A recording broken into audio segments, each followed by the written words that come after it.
Hi Nikunj, hi Sachin. Just a quick sound check. Hi Jyant. Hi Hi, Nikunj. Hey Sachin, Jyant. hi, good afternoon. Good Great. afternoon. So I think we're just not on time. We should start.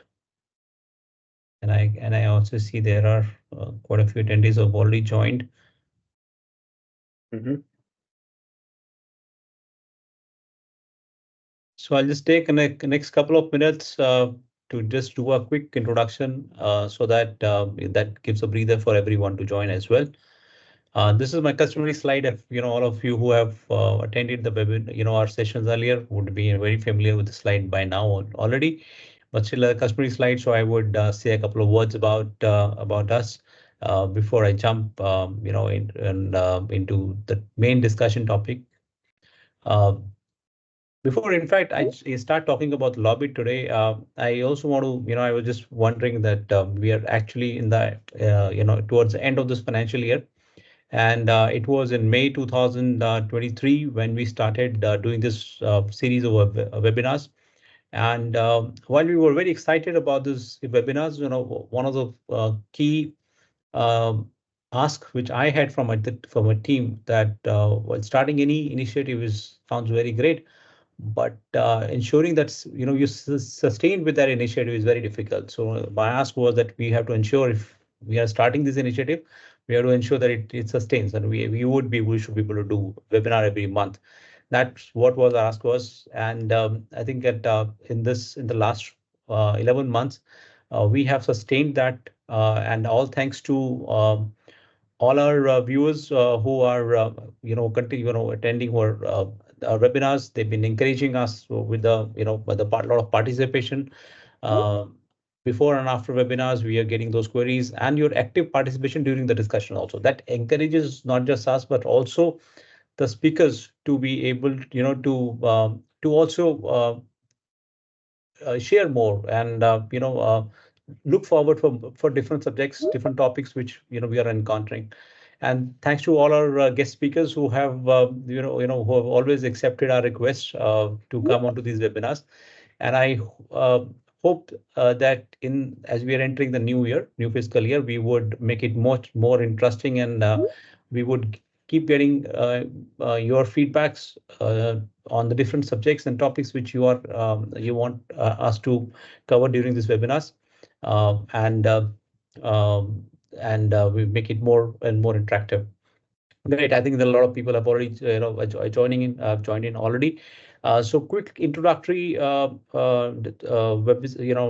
about the about Lawbit. While you're already aware, I think the only I don't I'm going to just go back. I think the only thing about this slide which you would see changing is number of entities being served, in number of the size of the team. I think when we started from then till now, this number has changed continuously.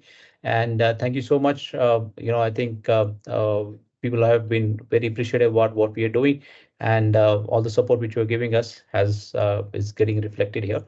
We are offering a global regulatory compliance management solutions, which helps enterprises manage their regulatory risks through a single screen. Uh, Today, we have 200 plus entities which are using our software. These are the listed ones, to NBFCs, to manufacturing companies, to automotive. So there are 35 plus industries which we are serving as of today, not just in India but globally as well. If in case you have any requirement of a regulatory compliance management solution, feel free to get in touch with us. And with this, let's just get into our discussion topic today. So let me start by introducing you to our guest speakers. And I think if you are in this fraternity, if you are already in this this field, I don't think either Nikunj or Sachin needs any introduction. But still, I'll do my bit to introduce both of them. Uh, Nikunj is the company secretary and head of corporate legal ethics and data privacy at Bayer CropScience. And Nikunj carries with himself around 18 plus years of experience into the field.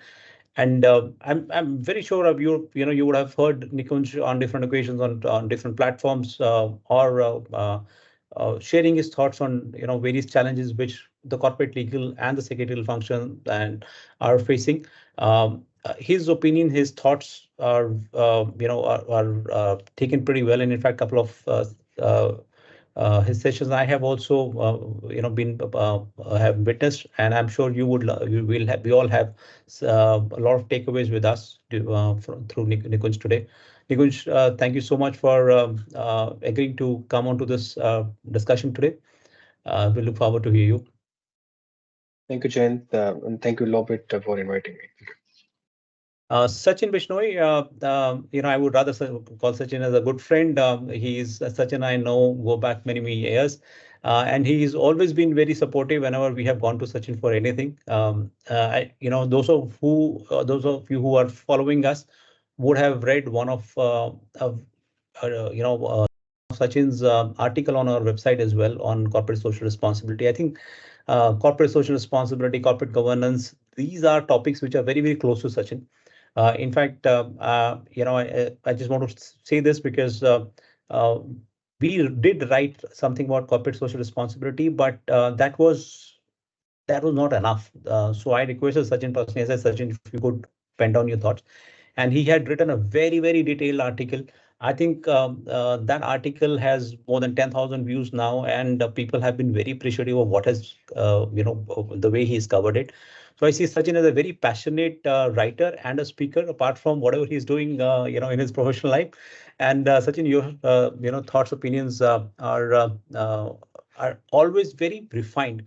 And thank you so much for coming on to this. I've been chasing Sachin for quite some time to come onto this, and finally he's agreed. So target achieved for this financial year, Sachin. Thank you. Thanks, Jyant, and thanks for inviting me. And one quick disclaimer from both Sachin and Nikunj. These discussions are their personal views. While Sachin and Nikunj, they both represent a large global corporations. It has nothing to do, these discussions, these views has nothing to do with with their respective entities and companies they're working associated with. So these are all our own experiences, learnings which we have taken, and we'll be touching onto the different aspects. Sachin, one quick agenda slide where you can see the agenda. So one quick thought why we chose this topic right now, because as you think we are entering into new financial year. I think almost half the world is going through elections right now. In this particular year, and election is a time when there are a lot of political instability. While you can say the new government will come, it could be a different party which may come, but even if the same government comes back again, the the decisions which were taken on the geopolitical side are very drastically different. In this time, I think it becomes even more important for everyone to understand, how you have to sustain and grow in the changing geopolitical environment. And since it's a financial year end, I'm sure you are doing budgeting. I'm sure you're doing, you're fixing up your plans for the next financial year. Taking some clues from this discussion will surely help you as you enter the new fiscal year. And my request to everyone, please feel free to ask any questions in between. Feel free to put your questions and queries into the chat box, and we will try and take them as well. So idea is to make it more interactive, have kind of a joint learning from each other's experiences. Sachin, Nikunj, over to you now. Okay, so let me start with the first slide. So Jyant, thanks for the brief introduction. I think you have already set the agenda for today's webinar, which is corporate governance, risk and compliance. And I think you already talked about some of the key aspects when you said that this is the start of the financial year. So I appreciate, and obviously thanks for taking up this agenda, which is very critical. Even if you are contributing to the finance as a risk officer, as a compliance officer, or as a company secretary, or as any professional, whether it's into practice or into service industries. At the same time, I think corporate governance is something which is impacting all of us. So I think being a company secretary, being a compliance manager, risk officer, and obviously impacting implementing a lot of projects for the global teams as well as for the Indian acts. This becomes very relevant and important topic. So Jayant, you mentioned about the financial year start. Obviously, whether it's a financial year April to March or for multinational companies who still follows January to December, I think this becomes very relevant because for financial years it is close of the financial year and the start of the new business beginning. For the multinational, the year is already closed, but there's a lot of reporting and a lot of revisiting of the SOPs, budgeting, and everything will take place in the first quarter. So this becomes very important. I think the timing of the webinar is also very good at this point of time. So without wasting much of our time, let me set the context in terms of the good corporate governance. So what we know about the corporate governance, I think we all know about the fairness, responsibility, transparency, and accountability towards shareholders. But now I think there is a shift. It's now not shareholders, but there are stakeholders involved towards the corporate governance. So let me take an example because I know we are familiar with these words. These are not new when we are talking about corporate governance. Let's go back and see some of the cases, whether it's the Harshal Mehta case, whether it's Satyam case, and let me pick one of the case from 2018-19, which is I think very relevant and which is also called as the Indian Enron case, which is the Satyam case. So what was the case about? It was about frauds. It was about embezzlement of funds. It was about diversification of funds by obviously wrong reporting, wrong accountability. It was the fairness, transparency, and accountability and responsibility was missing, not only from the shareholders or from the board of directors perspective, but also from all the other stakeholders, whether it's auditors, then whether it is external, internal stakeholders involved in these cases. But who paid the price actually? Everybody paid the price, including the industry, including the IT industry. So the thought process was, even if there is, it was around, I think, 7,200 crore plus fraud, which was being accepted and acknowledged by the chairman, which is Mr. Raju, in 2009. And then we all came to know that this was the company who was also awarded for the Golden Peacock Award in 2008. And what was wrong? What has gone wrong? So I think that was the question we should all think of before we start on this topic, because even if you have policies, even if you have systems, even if you have processes, there are still some issues which can go wrong if any of the stakeholders which are involved in dealing with the fairness, responsibility, or transparency will come into picture. So I think that is why this particular slide is very important to understand what is the basic principles towards a good corporate governance. So on this, I think I would also request Nikunj, my co-speaker, to if you want to add something on this, particularly on the concept of corporate governance, please feel free to share this. Yeah, thank you, Sachin, and thanks, Jayant, again. And hello, everyone. Happy to share my view and in the process, learn also, from the views and views, ideas exchange here. Now, coming to this topic, and I'll just summarize, Sachin, what you said. And I really like the way in which you come up with this example. But I think it boils down to this three principles as we discussed, about the fairness, transparency, responsibility, and accountability. And this is what essentially is the recipe of let's say good corporate governance is. Right? With these principles, organizations can definitely build trust, mitigate risk, and create long-term value for the shareholders and society as a whole. I mean, one may can say that this is not the tools, but I think these are the principles by which I think organizations and the board of directors, for example, start behaving or start acting. I think certainly it will go towards the best corporate governance, in India. So that's about it. And if you go to the next slide, which is about talking about the components of corporate governance.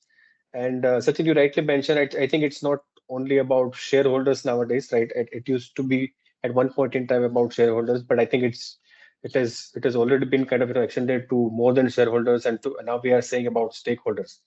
And stakeholders, we have also seen that definition also changing over a period of time, right? Stakeholders we used to always cover about suppliers to customers to government, and that's about it. I think now we are going beyond supply chain. We are talking about value chain reporting as well. So I think to that particular extent we went beyond. But I would start with my favorite topic, which is the leadership, right? So any corporate governance, whether it's GRC or compliance, it has to start with leadership, and the tone from the top, as we say, right? It starts from board of directors. How it gets translated on ground, I think that's very important, because by structure, board of directors is definitely a central component of the governance, and obviously the responsibilities of setting strategic direction and overseeing overall operations and ensuring accountability. But this is where I think the role is not necessarily restricted to the structure component of it. This is where they need to really go out and to also see that how their decision or their views about compliance gets translated to the last level or the last layer in the organization, number one, and also how it's perceived by the other stakeholders out there. That's where comes the stakeholders. And then, as we discussed earlier, modern corporate governance is definitely emphasizing a lot of importance around other stakeholders as well. I'll not go very much deep into it, into the committees. We know about audit committees, remuneration, and the nomination committees. But the broad point to make there is about independent functioning of the committees. And we have seen, and this is what the challenge always has been about. First of all, board members or let's say board as a whole acting independently, number one. At the same time, independent directors acting independently, and then comes the committee. They also acting independently based on their whatever the mandate and the terms of reference is. So I think this is the independence there is very crucial, and these are the stakeholders. They need to keep those things in mind.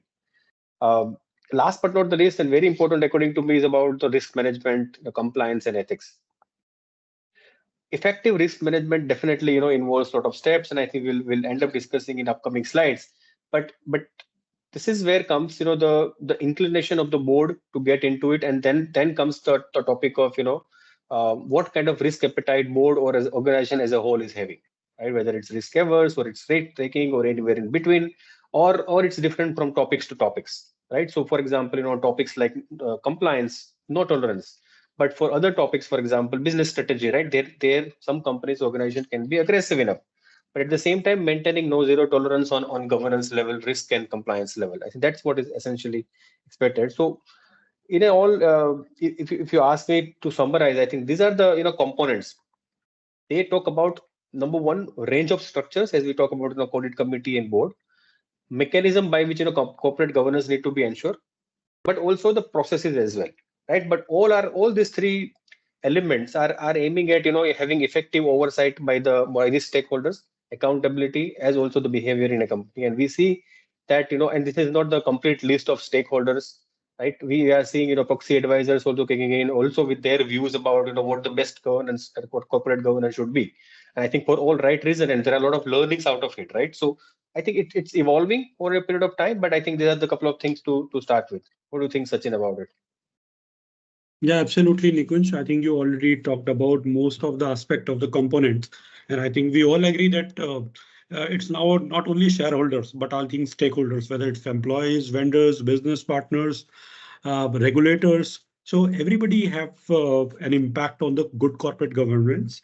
And I think the board of directors are very much responsible, but they also want an advisory and support from the middle level as well as from the junior level employees as well. So it is not only the board's responsibility, rather, it's the responsibility of each and every employees to raise the bar of the corporate governance.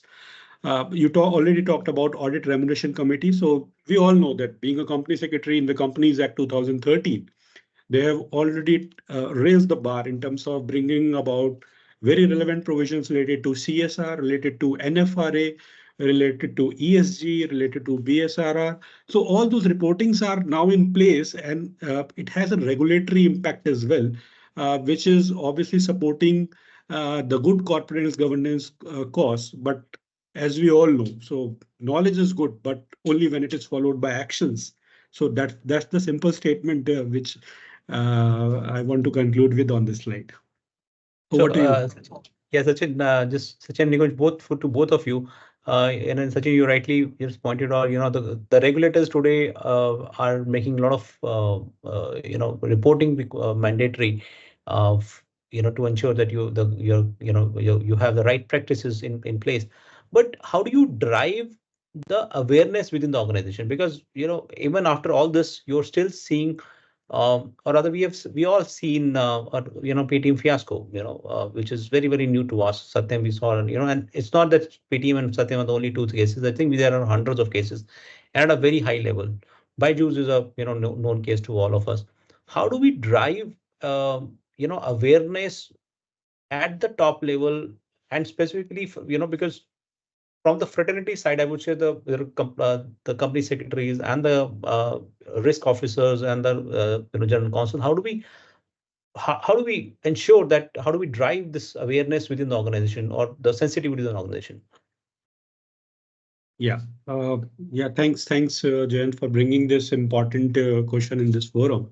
So I think, as per me, I think culture is one thing, one word which can, I think, give justice to your question, because it should be imbibed in the culture of the organization. It should not work as a silo. So corporate governance is everywhere. You do a project, you start with a new task, with an activity, you start with an implementation of a new law. Okay, everywhere it is corporate governance, because you will deal with the policies, you will deal with the set processes, you will deal with standards, you will deal with the guidelines, and all those things are part of the process or the systems within which the organization actually works. Okay, so if each and every employee contributes into the culture of the organization, and the tone at the top, which is the board and the executive committee, if they have set it right, they also do a walk the talk. It's not only about law, but also about spirit. So if they work along and they also listen to the voice of all the levels, whether at the junior level, middle level, senior level, I think this is very very important for a successful implementation of a corporate governance framework. Nikunj, you want to add something here? Yeah, I'll just add one more aspect to it, Sachin, in addition to what you said. I mean, obviously, the leadership and tone at the top, as also the awareness among the organization or the employees is paramount. But having said that, I think at the same time, and Jayan, to address your second question, we are seeing a lot of failures also coming out, right? And not necessarily in all those cases there are lack of oversights or let's say regulation framework out there, right? We have seen most of the cases there are, let's say, compliance solutions. All compliances are being tracked, are being complied, right? In spite of that, we are seeing this, out, because it's no more a luxury now to have a compliance solution and all. I think it's important, it's given, it's basic. So we can safely believe that, let's say more than 75% or 80% of the organization have this way or the other way some sort of a solution in place. But I think this is where comes another topic to say, how diligently you are looking at all those compliance solutions.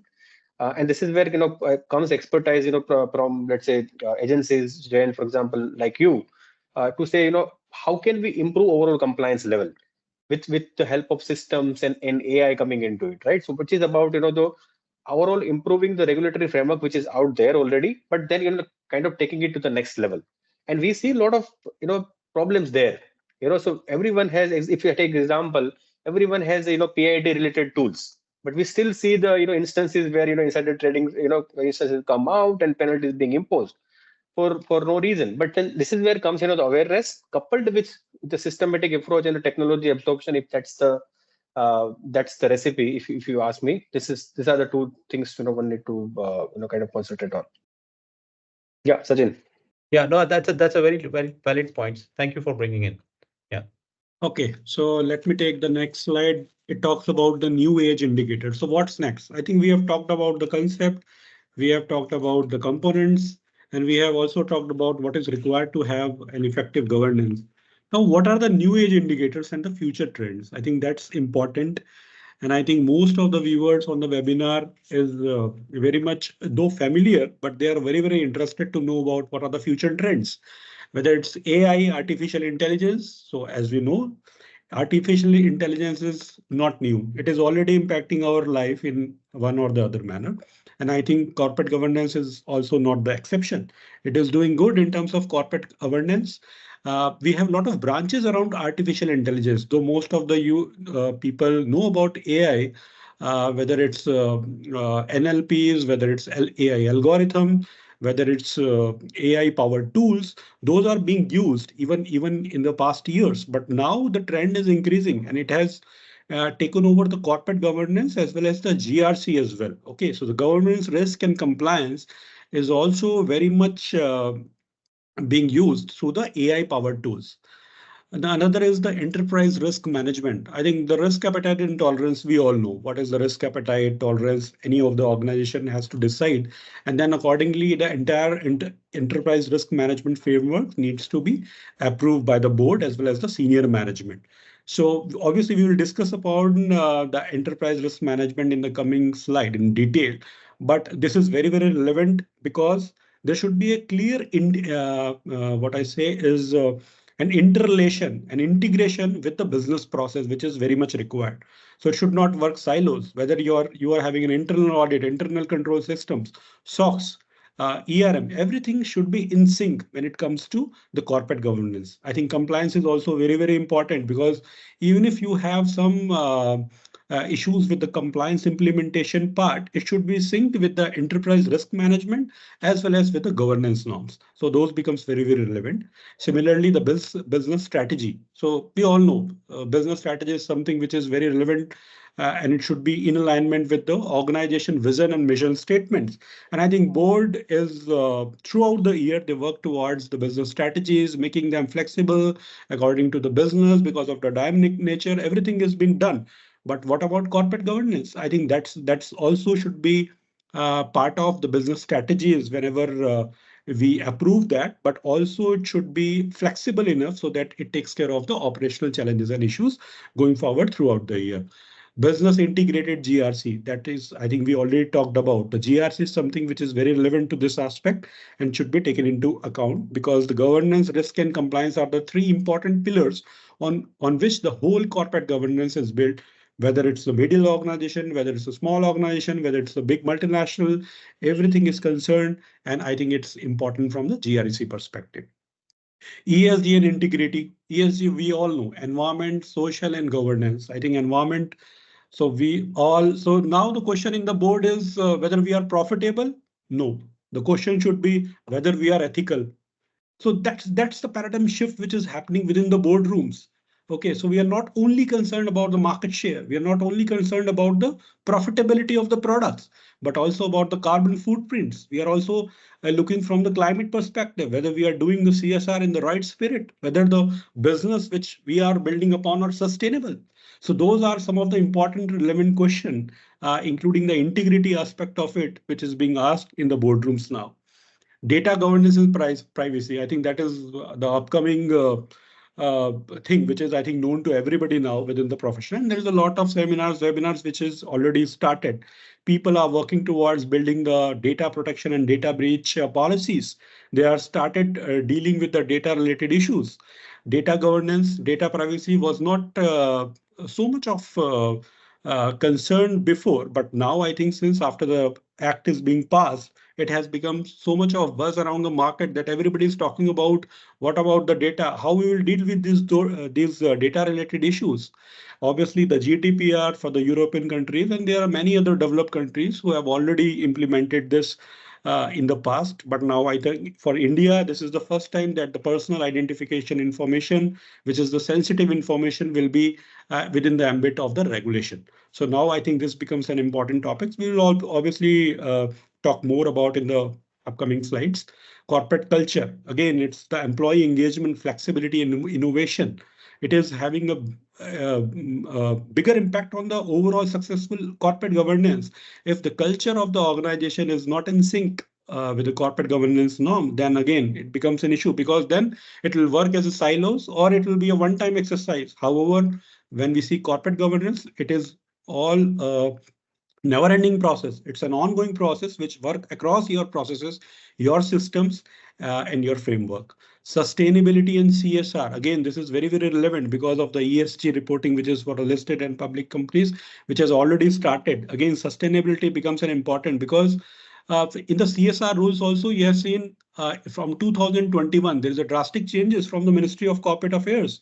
Earlier, we used to just report and get rid away from the Board of Directors report. Now we need to have a panel provisions. If you are not spending that amount, you need to transfer that amount to the unspent CSR account and then also to the Schedule 7 funds. So all those regulations are raising the bar for corporate governance. And I think this is the high time that we should think of the overall corporate governance framework, whatever way we should contribute as a professional, whether from the lawyer's perspective as a company secretary and also from the finance stream. Long-term value creation. I think Nikunj already talked about in the first slide about how important it is to create a long-term value for our stakeholders. So now it is not only the shareholders, it is also the stakeholders which will be impacted from the business decisions, from the corporate governance point of view. The employees, if they are not motivated, if they are not, if their voice are not heard, then obviously it has a bigger impact on the corporate governance and overall framework. Similarly, the investors and regulators are also looking from the reputation and from the regulatory point of view that the corporate governance should be the very, very key aspect for any organization. Nikunj, do you want to add here something? No, I think it's covered it all the topic really well and very much in detail. But only I think make two more statements there. One is obviously although we call it a new age indicator or future trends, I think these are already interwoven in what we do right now already, and therefore for a couple of topics, for example, like D&I and all, there are expectations, sustainability. There are expectations from organization. We may be in the journey of achieving there or being there. We are in the process. So I think this is not the, let's say, luxury anymore. I think it's by default necessary. But the moment we adopt these trends, wholeheartedly, definitely it ensures broadly, let's say, resilience, sustainability, and ethical leadership in today's business environment. And this is the key.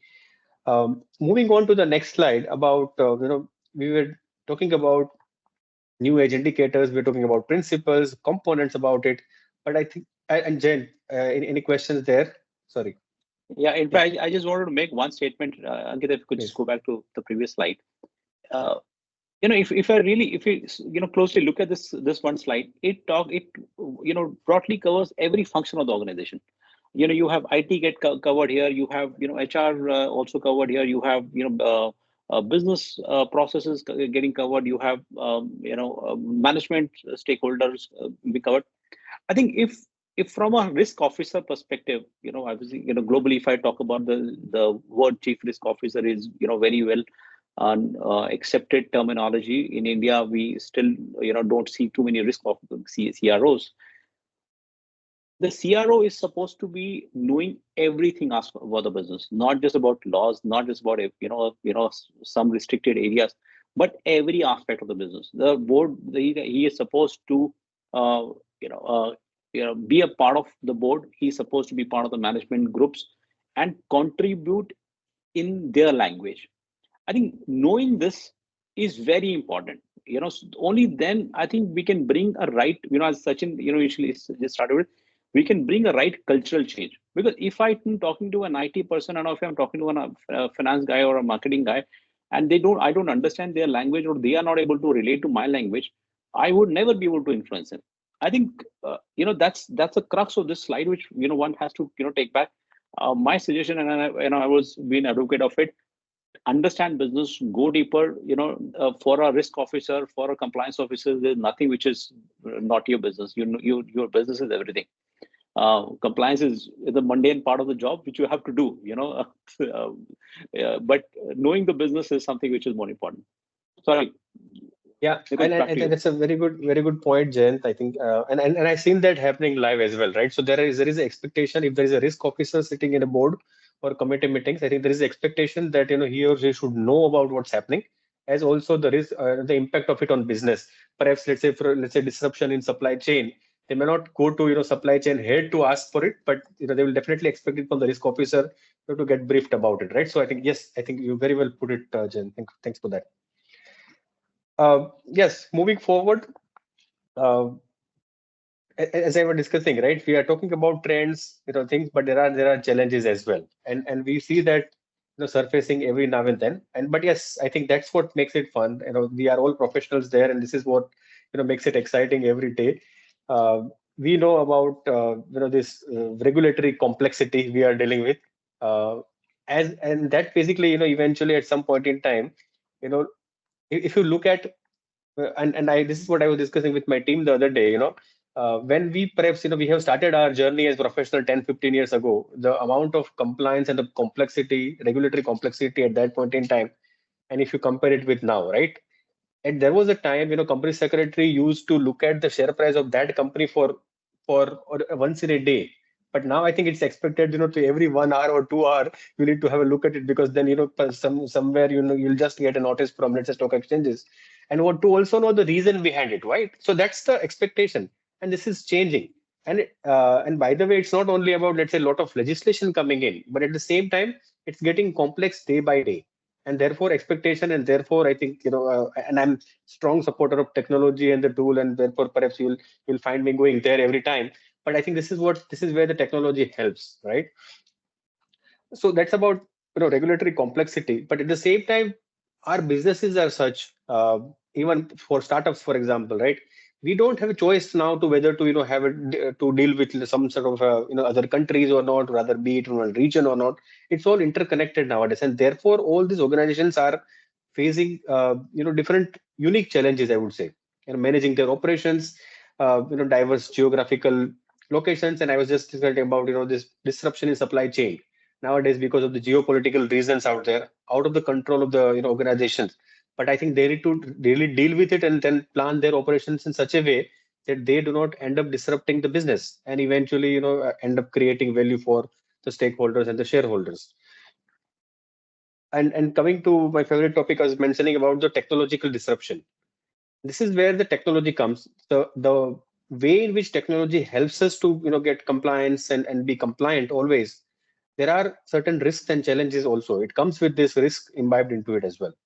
And there are a lot of risks as we are talking about, and we are seeing it already, is about cyber security threats, data breaching, and disruption into traditional business models. These are the day-to-day affairs. Every companies are now struggling with how to protect their own data, right? And kind of creating awareness with their own employee. And we are not talking about someone who is third party to the organization. We are only talking about awareness, creating awareness within the organization to only employees only. So I think this has never been a challenge to protect own data by the company employee only. It was given, but now with this technological advancements, I think we are facing that challenge as well, and the organizations are also struggling as to how to contain that. Awareness is one, but now there are tools for that as well. But still, I think we haven't made any progress there. So I think these challenges are there, but I think it's going to get little stronger day by day. The moment we kind of we reach to one level to say, okay, now I'm here to kind of take rather turn it into opportunity and not remain as a challenge. You discussed about ESG and culture, so I'll not get into that, Sachin. But yes, I think what continues to be the challenge is also board effectiveness and diversity. And this is one of my favorite topic about board effectiveness. While we may have our board composition fully compliant with LODR or other all those applicable regulations, but the effectiveness is in the hands of respective board members and the dynamics within the board, right? And it has never been defined, it cannot be defined.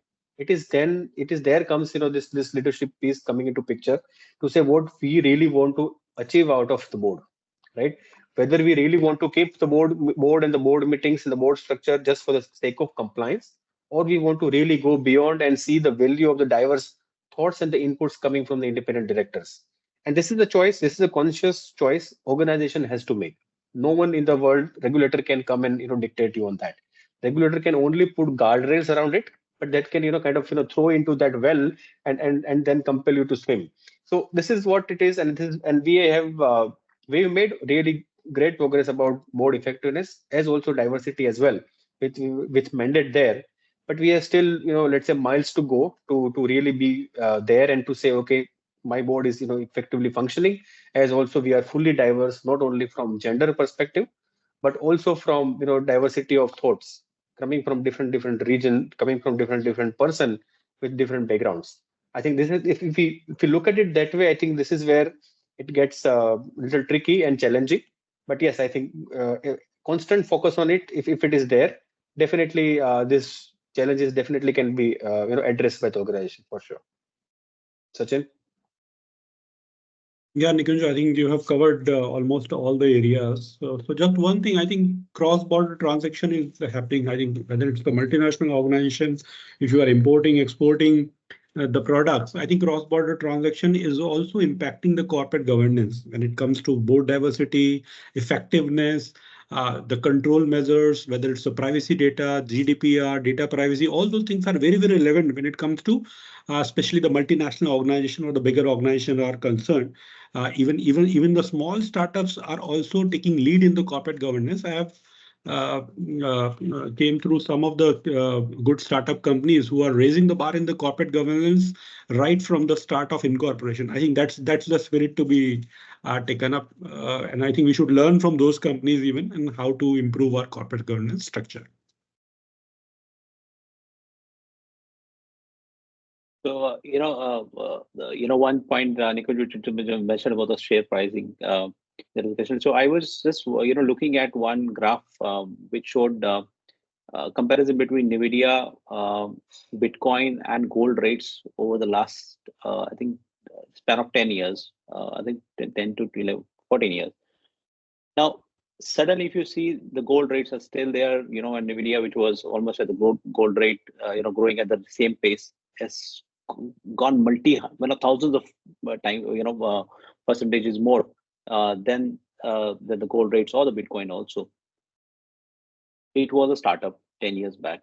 You don't know what is going to come and disrupt the entire thing.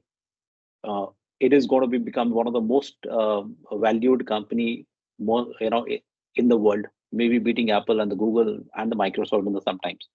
You don't know what's disrupting.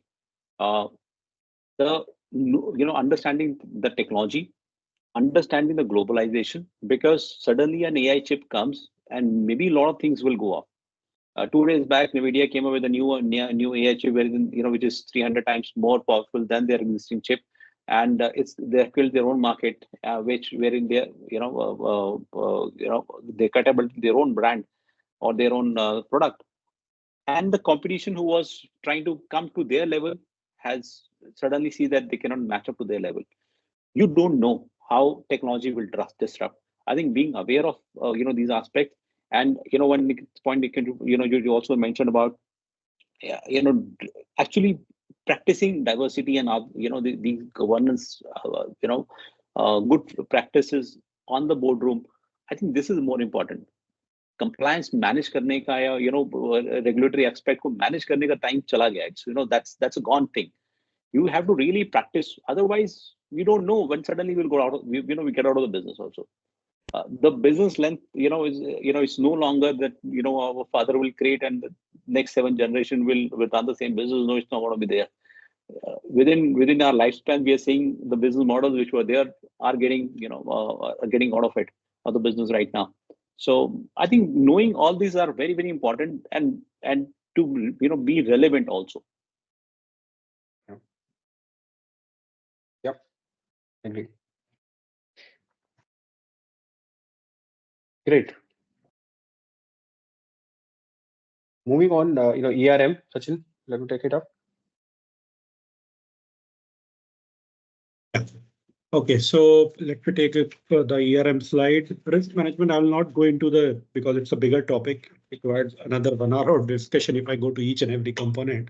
But let me summarize it. And I think to understand ERM, let's understand what is the risk first.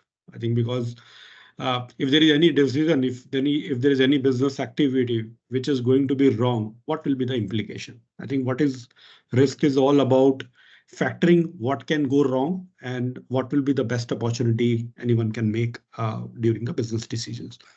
When it comes to management, I think we have already learned in the basics in the academics. Management is all about art of getting things done through others. We have learned about planning, organizing, staffing, directing, controlling, all those stuffs. So what is risk management? I think risk management is leveraging all your business processes, your systems, and see where are the gaps, identify those gaps and work towards it so that we can improve and so that we can improve on those aspects.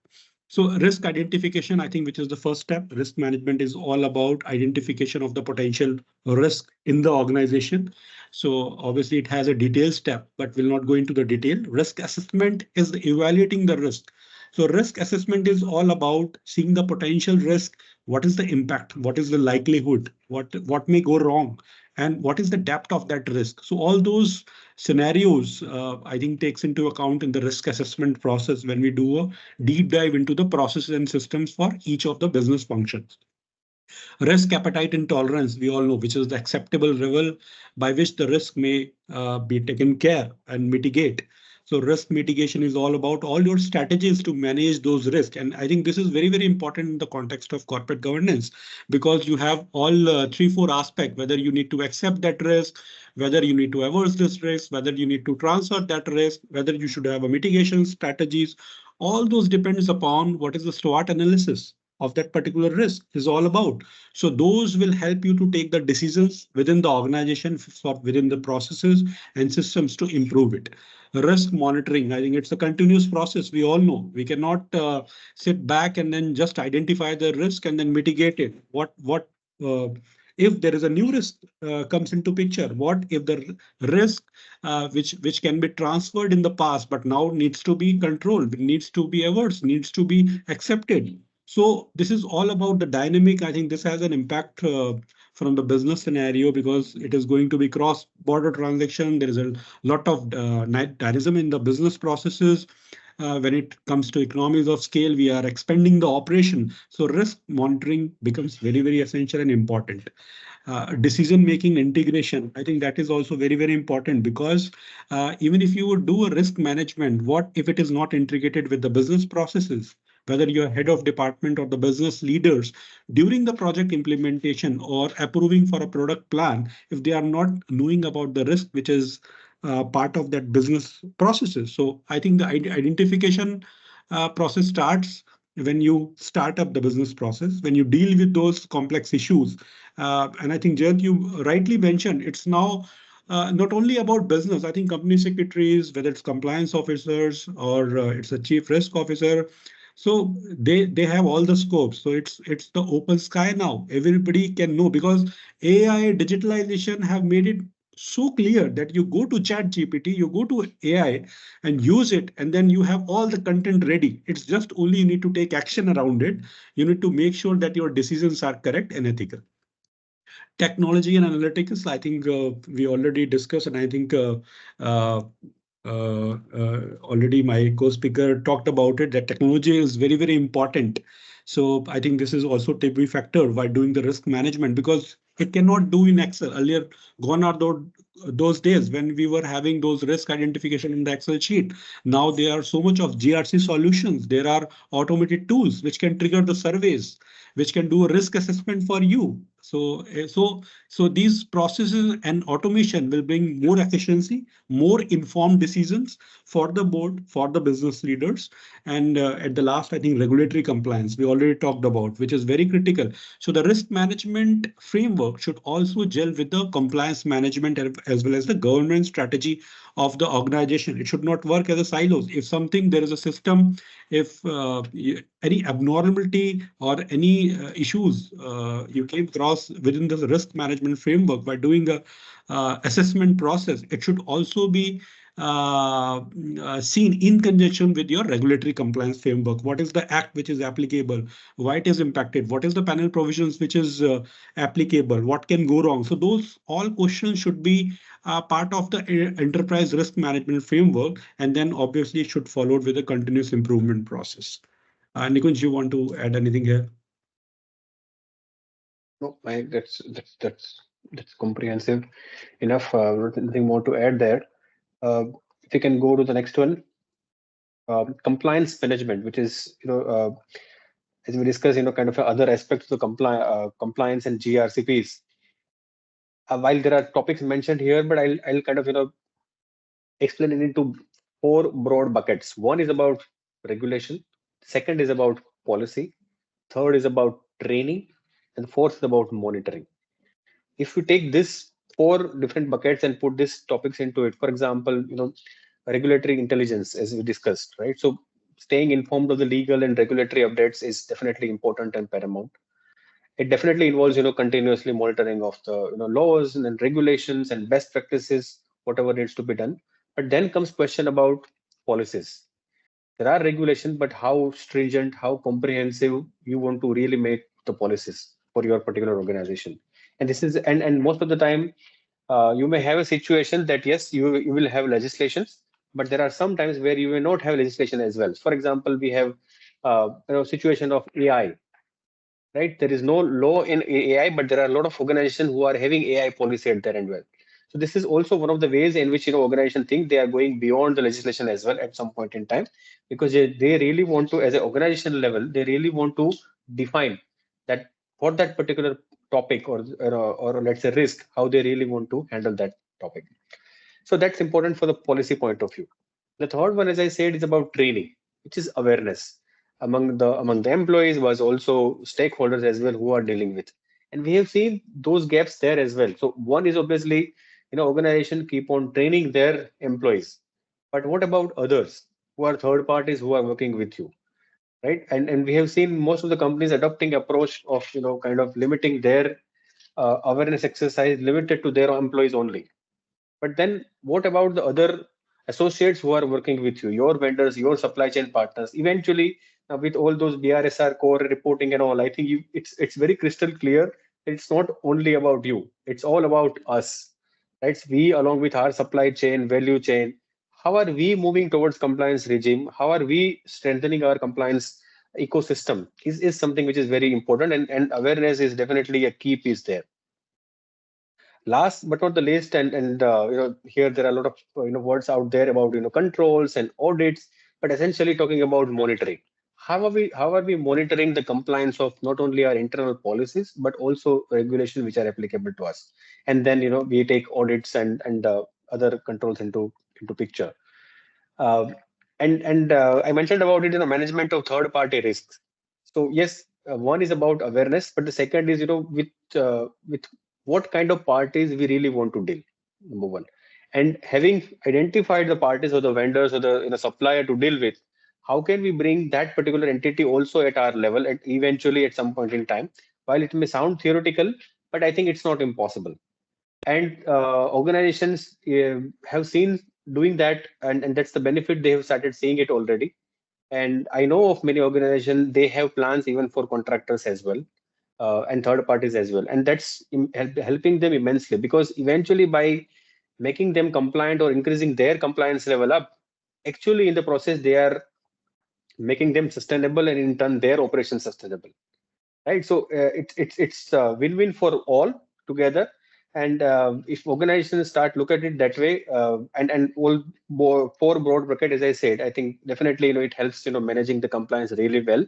And if organizations have this compliance management system effective enough in place, definitely it works as an oversight. And as Jayant was mentioning, it's about compliance oversight. If something happens, if regulators are can convince themselves to say yes, you have taken enough steps which you were supposed to take, and if at all in spite of that there are oversights, so be it. But then definitely they would consider your oversight mechanism or the compliance program, whatever you have, while they definitely go ahead for the harsher actions if at all it demands. Yeah, so these are the 2-3 pointers I just wanted to make.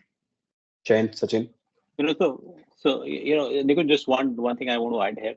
See, being legal professionals, I think we are all very good with words. And what I've also seen in practice is at times when we dealing with third party, and third party today the business environment is such you cannot work without a third party. You have to rely, and the number of vendors which you possibly had 10 years back and number of vendors you have today, maybe not just double, it is more than double today. You cannot work without them. Now, what I've seen is, as a legal professional, we're getting more creative about writing more and more, stricter clauses about risks and all, and not enabling them enough to get compliant. I think the time has come where, whether you talk about BRSR core or we talk about ESG guidelines now, I think now it's not just about making your contract stricter and pushing the obligation onto them, but also enabling your third party, specifically who are smaller than you, to get a right framework about knowing those risks and getting compliant with those risks, or those business practices. I think that is a shift one has to look at now, rather than just looking at making contracts stricter. Trust me, in the code of law, your stricter contractual terms will not stand. Where the responsibilities in the law has been put onto you, uh, you would still be a party to it. So it's better to we understand this today, and try and enable our service, our partners, and look at not just as a third party, because the third party moment we talk with the word third party, it becomes a hands distance with us. But I think we should look at our service providers, vendors as our partners and enable them. Um, I, that's going to play a big role. BRSR, ESG, uh, this is all required. Absolutely, absolutely, Jayant. I think you really touched upon. I think Nikunj also elaborated about the third party management. So I think for me also the risk will come which is invisible. Okay, something which is not in preview within the organization, something which you have not assessed, something which you have not managed. The risk will come from there itself. So I think gone are the days when we were least concerned about what the vendor processes is, what the supplier process is. Even if you have a broader plan for expansion of your products, your market share, what if the capacity of the suppliers, of the raw materials, of the service providers are not there? So the question remains again for your business, for your market share. I think those are the parties where you should also be concerned of when you frame your governance, risk and management framework, right? Yep. Okay, so I think I'll not to take too much time because we already talked broadly about governance, risk management, and compliance. Just few of the key important aspect when you make an effective GRC strategy. I think make your business objective very clear. I think Nikunj already talked about the tone of the tone at the top.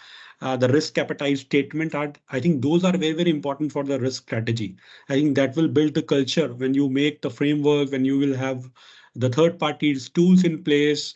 You will have all internal audits, statutory audit, everything is in place. But what if the integration is not there? What if it is not oversight by the senior management? What if there is no frequent reviews around it? So all those aspects, I think, will be important when it comes to effective GRC strategy. Another one is training and awareness. I think very, very important. It's a dynamic environment. People will join your organization and then they will leave. And what about the new people who are joining, whether they are aligned with the business strategy, whether they are aligned with the organization vision and mission and vision statements? So this is very, very important. And I think training and awareness is something which should be done periodically as an ongoing exercise. And I think gone are the days when we only see HR as the training and awareness spokes. I think being a compliance officer, being a risk officer, being a business partners, I think it's also on our shoulders to some extent to give the required awareness when it comes to regulatory intelligence, when it comes to risk assessment. So I think these are some of the important things which should be taken into consideration while making the effective GRC strategy. And I think that will build the culture and also make the business more integrated. Jayant and Nikunj, you want to add something here? Yeah, I'll just add one more line to kind of sum it up what you said, Sachin. It's about, and it's not one way can say it's a GRC strategy and therefore it's a fixed one. It's not the case, right? GRC strategy is dynamic in nature. It keeps on changing, with the time, and therefore it requires ongoing commitment, as also diligence on time to time to safeguard overall the organization's interest and obviously in the process, promote sustainable growth. Absolutely, absolutely. Nikunj, I'm going to reuse your lines somewhere, but this is very important. This is a very dynamic strategy. You cannot say I have done it today and I'm covered. No, You have to evolve. And Sachin, you repeated, usage of word culture. I think that's the crux. You have to focus on building a right culture, because otherwise, if you don't have the right culture, trust me, you cannot expand. You can only be at a certain size and scale. Expansion will become very, very tough. So I think the focus should be more on building the right culture, rather than trying to be, putting the ticks today. You are otherwise, you're walking a very tightrope. Absolutely, absolutely, Jyant. Okay. Yeah. All right. I think this is going to be an interesting one. And in fact, just before this discussion today, I was reading a report on AI audit. How an auditor has to audit AI. I think this, and there is a very beautiful report written onto it. And one thing in this report which is talked about, I think we are often confused between software, machine learning, and artificial intelligence. We are used to auditing software, or wherein the rules are very clearly written. I'm saying if I do this, this will happen. If this is the input, that's outcome. Machine learning is working on a set parameters, where it is learning, but you will have to make it learn. In AI, it's a next level. It doesn't necessarily work on the preset rules. You can't say that if I say this to AI, this will be the definite outcome. The outcome of AI could be different. Today I ask me the same question, tomorrow if I have the same question, because that's learning continuously. Now, understanding, while in a sci-fi movie, it sounds very good, but if I really put this into action, I'm using AI for my chatbots, I'm using AI for my business processes. I don't know today, if I look at my Alexa, if I say, "Hey Alexa, how are you feeling today?" Yesterday she would have given me a different answer, and today she may end up giving a different answer, right? That's a very small case. I'm thinking is as a night time, before we go to bed, and me and my daughter, we keep playing with this Alexa, and we ask her different questions, and every time she throws a different answer. No, I think this is while it's a fun game for us, but think about it. That's how the AI works. You have no control on how it is going to react. And that is what we as risk officers or legal persons are supposed to be knowing, how this AI would work if I were to deal with it, what kind of an animal we are dealing with. And and in one common perception, AI is all about technology. Only the tech companies should be aware of it. I think no, it is there everywhere. Sachin, Nikunj, I want to hear your thoughts, because you both of your organizations are into manufacturing. How it is AI is impacting you? How you are trying to prepare yourself for for the onslaught of AI? I would say. Yesterday I heard, yesterday only there was a news that Saudi has decided to invest $40 billion. A week ago, there was a news that India has invested. India is going to invest $10,000. This is the Indian government, not the companies. Okay. In Gujarat, there is, there's a huge big order of NVIDIA chips, which has already been placed, where AI data center is getting built. I think without even we realizing, I think the AI is going to be around us. I think it's better we start talking about it today. I just want to hear your thoughts, on the subject. Yeah. So I think you highlighted really well. And before I go to my company initiative on that, I mean, these are the topics. At one point in time, lawyers were kind of hours of even knowing. At some point in time, yes, you would know about it, but then okay, you would develop a knowledge to a certain extent only. Now I think I think it's not choice anymore. It's compulsion. So every general counsel, legal head, company secretaries, they are supposed to know as to what the AI is and what AI means to us. So if not anything else, from at least legal perspective, right? That's very much important. And every type, and I use it all the time. The way you do, Jayant, with ChatGPT, I always ask these questions of, what are the different types of AI and, all those things. And every time I get different answers, right?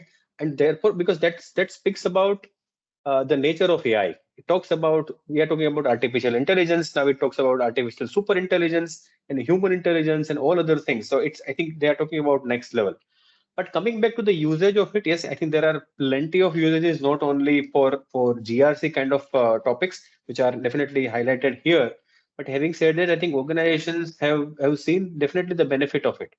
I think it's not, and interestingly, I was then yesterday, in interesting discussion of this topic, and someone says that yes, everyone is coming out with new solutions, but now who will pay for it? Right. So, for example, OpenAI or any other companies who comes up with Gen AI kind of a solution, we know there are challenges. We know there are shortcomings as well. We also know the best use cases also. But are we really ready to pay to Gen AI in as is format? The answer is to some extent perhaps no. But then then you really need to go beyond and see, how can I use the same concept to my advantage? So this is where comes the next level thing. It's like, for example, if I take example of let's say Google. So Google said search engine is free for you, but then if you really want to have search engine optimization, come to me, be my guest, and let's talk. Right. So these are the different services, and this is where they earn. So there are next level let's say models are also emerging from that Gen AI or the innovation, and this is continuous process. Now coming back to the adoption of it in beer, and this is public information, and therefore I can share. Just a week ago, last week only, on the same day, we have announced a pilot of our expert generative AI Gen AI system, because one of the biggest division is our CropScience, and therefore we help farmer to improve their agriculture yield. And we have implemented, and rather I would say the pilot of it is about Gen AI system to benefit farmers and up-level agronomists in their daily work. So what we have, the database of, let's say, proprietary agronomic data since years or decades. We have trained it to let's say LLM, as we call it, large language model, with years of this internal data, as also insight from, let's say, global weather data sets from last 40 years. And centuries of aggregated experience from our R&D, doctors, for example, and scientists. And we have trained this particular model, and now this is being used or being piloted right now for the use by farmers to say, what kind of, impact it will be on my farm, on which particular month and which particular crop, so that, I can sow it at that particular point in time and have a, yield in return. So these are the additional models developed from, let's say, Gen AI system to the advantage of the companies. And these are the things where we need to come in, for example, because all these propositions, even pilots, are also riskier proposition and demands a lot of risk management or risk analysis as well at legal end, right? And there have been dedicated groups working on this. But yes, I think we are seeing this usage getting finally out there, Jayant, to answer your question. Yeah, absolutely. That's quite interesting. Yeah. And that's quite an interesting use case for an AI, Nikunj. And I definitely would go search on the internet to understand more. And if you have some information publicly available, please share with me. Because, this is interesting. Sachin, your thoughts? Yeah, I think AI obviously not new in the current context, but yes, very important for as an enabler for GRC. I will touch upon some of the topics related to customer behavior, consumer behavior, and also the market trends. Okay, so AI is helping. I think most of the companies, the marketing and sales companies, they are already using this AI algorithm. So these are the complex patterns which gives you how your product is behaving in the market. Okay, how it is competing in the market with the competitors, where the marketing should be driven, what locations, what products, what is the yield of your product. So all those things are being very well managed through the AI tools. This is, I think, one aspect of it. Secondly, it is also giving very informed decisions, because when it comes to AI powered tools, it processes a large amount of data, which gives the board of directors informed decisions in terms of in case of any abnormality in the data. So I think data science, machine learning, business intelligence, this has become an integral part of the business processes now, and I think which is very common. Similarly, when you take into account contract management, there are very important and critical clause when it comes to contract management. I think Nikunj will agree to me. When it comes to severe litigations, there are clauses which are missing in the contract, even if it is how simple it is. But when it comes to litigations, those have a very bigger impact in terms of litigating through from the business perspective. So those, I think, standardization, efficiency can be built around through using this AI tools. Data is again another, this is the fuel for the business. So data privacy, data breach is something which can be monitored and can be managed through the AI algorithms, through machine learnings, and also through the market intelligence. When we process lot of amount of data, especially the companies who are having a huge impact and having a bigger customer base. So it is very difficult for through manual exercise or through the eyes that it can be worked upon. So there, I think AI, machine learning, AI algorithm, they play a very vital role. And I think that's the enabler for the business in the coming years. If I may add, Sachin, one more aspect, and then you covered it already about ethical AI governance. I think this is where, with all those advantages of AI, I think this is also becoming a challenge there. And at the same time, it's opportunity for the AI developers as well, right? So this is where the new age developers of AI are taking these pieces into consideration while developing the new innovation or the disruption they are coming up with, right? So Yes. Ethical AI governance broadly, the framework that definitely ensures AI systems and operate transparently and fairly. But legal professionals, we being legal professionals, play a very crucial role in developing and implementing these frameworks within our company, and ensuring that these AI technologies uphold fundamental rights, mitigate whatever are the biases there, because it's algorithms, so biases are definitely going to be there. But in the end, comply with the regulatory requirement. That's where I would end my bit on AI. Absolutely, And absolutely, Nikunj. just to add one thing, I was into one discussion about AI, how it can be incorporated in our products and our to organizations. While we are smaller in size as compared to all of you, but one thing which the way I see, and I think way we need to see is, even if we are not using AI, but we need to be watchful of it. We cannot today say I don't need it. You don't know how it is going to shape up, how it is going to pan out. So even if we don't understand, my request, start spending some time to understand it. Even if you don't need it, it's okay, but keep a watch on it. It is going to be a reality. It's not, AI is not a new thing. AI is here for last 1.5 decades. It's a work in progress. It's just that today it has become prevalent. Now it's just a force how big it suddenly will become in the next 5 years. So I think we need to be very, very watchful about it. And don't say no to any use case of AI. Understand, and if today we see a risk, just keep watching about it. How maybe our governments will come up and make some regulations around it to safeguard it. How industry will take precedence onto it, and I think it's to watch and learn. Jen, just one point I would like to add here. I think though AI is also having a challenge, so technology comes with pros and cons. Okay, so we all know that AI will have a bigger impact on the job forces. Okay, so how to deal with it? Obviously, the intelligence, the awareness, also the capability of the employees, use of new technology, IT. So all those things, trainings and things will have to be taken into consideration while you drive the business as well as the GRC framework. So I think that's also relevant for us, because most of us also, तो अगर AI आ जाएगा तो क्या होगा, बहुत सारी jobs चली जाएगी. There will be job losses, but I think that's not the case. This will evolve over a period of time, and everything will be done by the AI. But what about the decision making? What about the actions? What about the application of it? So it is still with the human. So I think that should be used in conjunction with the business processes and the complexity which we face even today. Right. All right. Rightly said, Sachin. I think this brings us to the end of the discussion for today.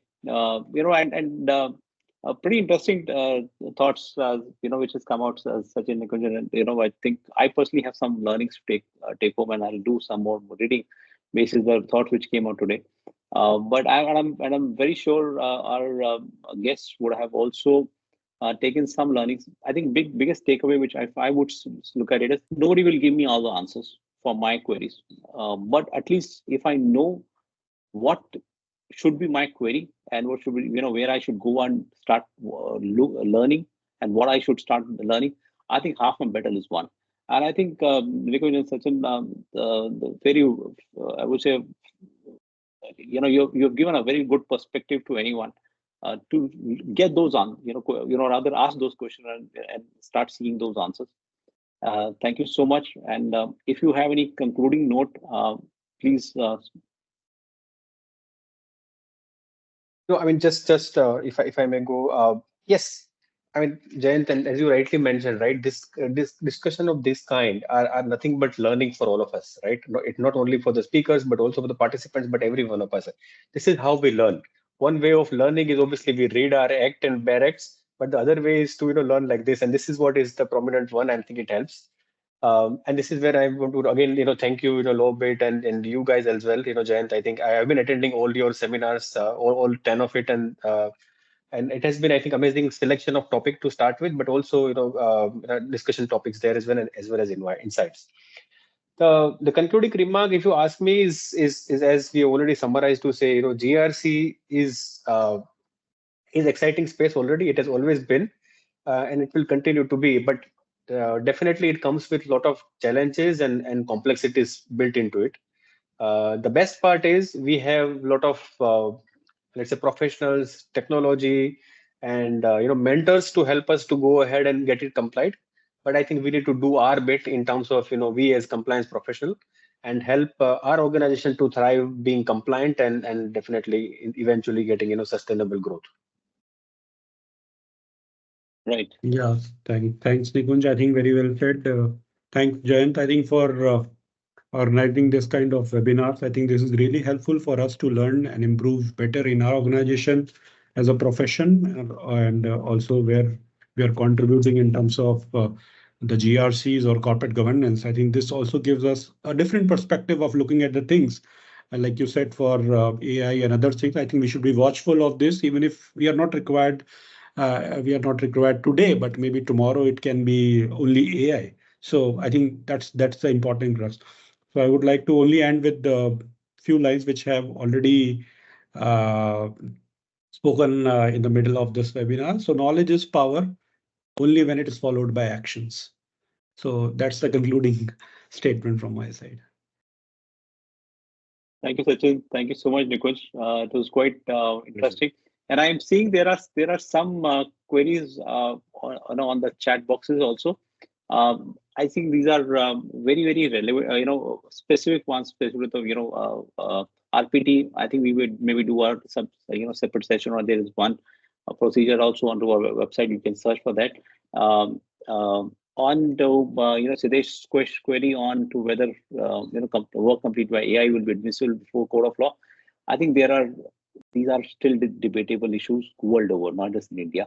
AI, there are some people who are trying to file patent on the work done by AI. Those things are also happening, but it is yet not very clear whether the work done by AI will be acceptable or not, because there are no such precedences which you can really take. I think these should be fought in the court sometime. Should be some regulations. I think only then we would have a very clear answer to this. Absolutely. And could you please elaborate on business continuity, or I consider to make BCP for an organization? I think BCP is again a very vast subject. It needs a very detailed discussion. But I think if you have any consulting firm working with you, you can talk to them. They should be able to help you, or specifically if you have your risk advisory teams of your consulting firm, you can have a chat with them. They should help you at least get a framework of that. But it's a very wider term. BCP can talk about succession planning to having multiple locations, to ability to work from home, to multiple things. So I think it's it again requires a very different, a very detailed discussion. Thank you so much. It was quite interesting. Thanks everyone. We have taken slightly extra time, but I think it was all worthwhile. Thank you. Thank you, Nikunj. Thanks, Jyant. Bye-bye. Thank you. Thank you. Bye-bye.